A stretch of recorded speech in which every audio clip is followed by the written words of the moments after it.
Hello everyone, কি অবস্থা সবার? সবাই কেমন আছেন? আশা করি ভালো আছেন। তো ফেসবুক অলরেডি জানিয়ে দিয়েছে 31শে আগস্ট তারা কিন্তু অলরেডি শুরু করে দিবে যে শুধুমাত্র একটি মাত্র কন্টেন্ট মনিটাইজেশন থেকে ইনকাম দিবে। ঠিক আছে, এখন যে আমরা ইনকাম করতেছি যেমন স্টার সেটআপ থেকে, ইনস্ট্রিম অ্যাড থেকে, রিল থেকে এবং বোনাস পয়েন্ট থেকে। তো এইসব কিন্তু আর 31শে আগস্ট থাকবে না। তবে 31শে আগস্ট থেকে ফেসবুক এইসব নিয়ে কাজ করবে। শুধুমাত্র একটি একটি টুলসের মাধ্যমে আপনি ইনকাম করতে পারবেন, সেটা হচ্ছে কন্টেন্ট মনিটাইজেশন। এখানে টেনশনের কিচ্ছু নেই।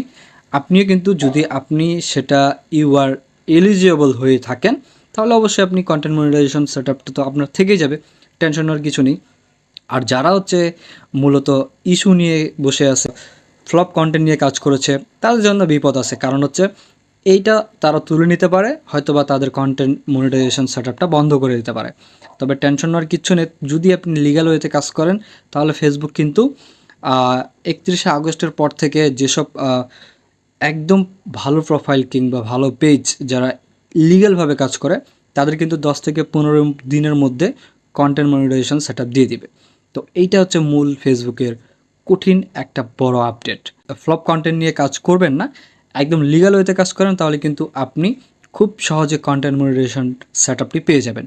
তাহলে দেখতে পাচ্ছেন, যেহেতু তখন একটি টুলসের মাধ্যমে ইনকাম হবে, সেটা কন্টেন্ট মনিটাইজেশন সেটআপ দিয়ে, তাহলে সেক্ষেত্রে আপনাকে অবশ্যই মনে রাখতে হবে ফ্লপ কন্টেন্ট নিয়ে কাজ করা যাবে না।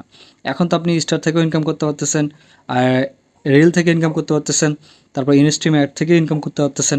তখন কিন্তু সেটা পারবেন না। তখন কিন্তু একটি মাত্র সেটআপ দিয়ে, একটি মাত্র টুলস দিয়ে আপনাকে ইনকাম করতে হবে।